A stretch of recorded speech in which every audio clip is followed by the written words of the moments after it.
Hi guys, welcome back to my YouTube channel. Nandito tayo ngayon sa St. Anthony Falls. Ito yung falls na nagkaroon ng insidente noong May 1, 2022 na may isang batang namatay dahil nasira yung sandbag na nakaharang dun sa pinaka talon mismo. So yun, nung nasira yun nga rumagasa yung tubig at naanod yung bata. Tapos nung nakuha siya, patay na po.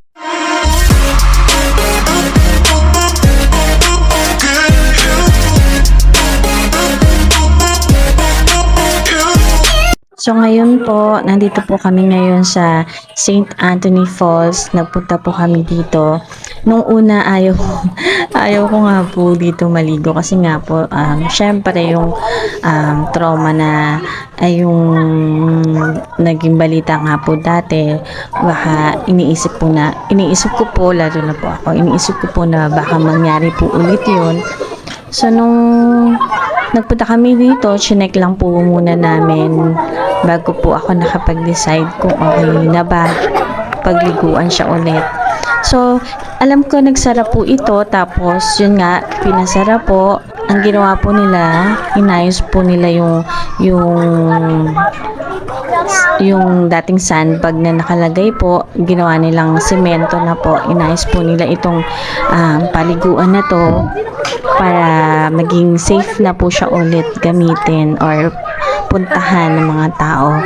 So far naman po, ngayon po, okay na po, maganda na po siya. Tapos,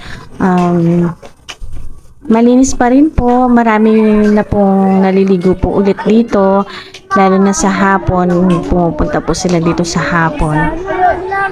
Sobrang lamig po ng tubig kasi umaga pa po kami nagpunta dito.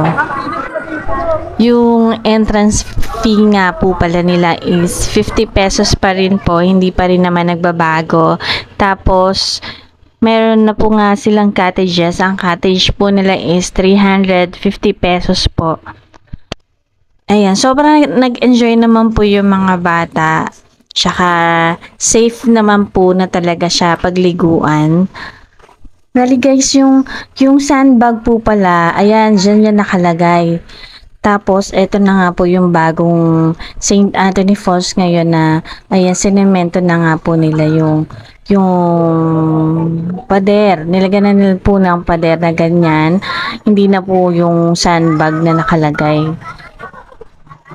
Dati po kasi gano'n na nakalagay. Kaya, nung umulan daw po na malakas, yun, sobrang ragasa po yung tubig.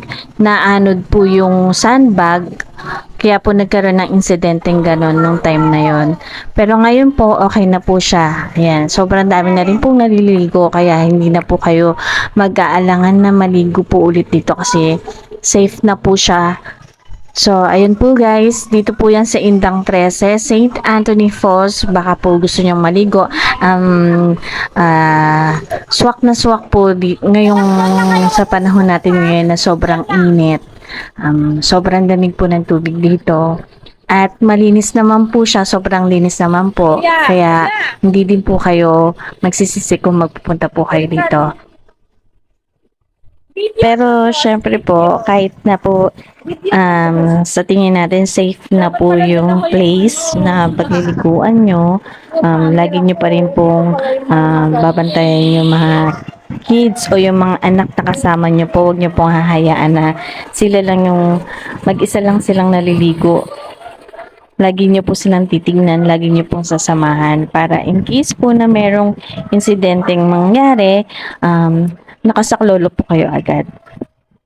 Lagi niyo po unang gagawin na bago po kayo maligo sa isang lugar, i-check niyo muna po kung okay, kung hindi ba delikado, lalo pa kung may mga kasama kayong mga bata. Lagi niyo pong iisipin yung kaligtasan po ng mga bata. Hindi lang po sa mga bata, sa atin din po mga matatanda. Kaya po, bago po kayo maligo, yun po yun lagi niyong titignan po para iwas sa aksidente na rin po. Yun lang po. Maraming salamat po sa panonood at God bless po at lagi po tayo mag-iingat. Bye! I keep waiting for you to call. I'm thinking that I'm gonna need a miracle. Wasted again. I tell my friends I'm feeling like you're coming, 'cause I feel the sun.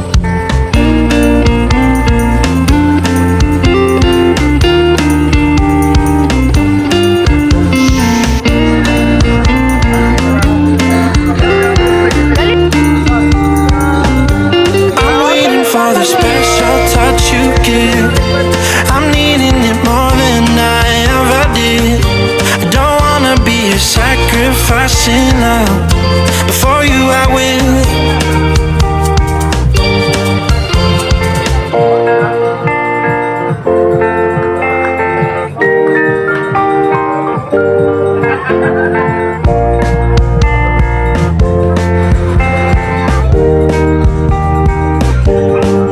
You should be here with me.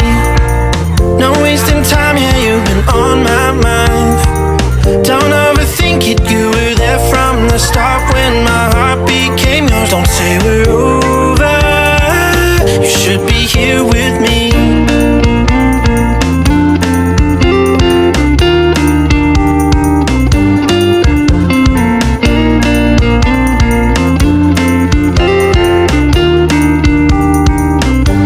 I'm waiting for the special touch you give. I'm needing it more than I ever did. I don't wanna be a sacrificing love. Before you I will.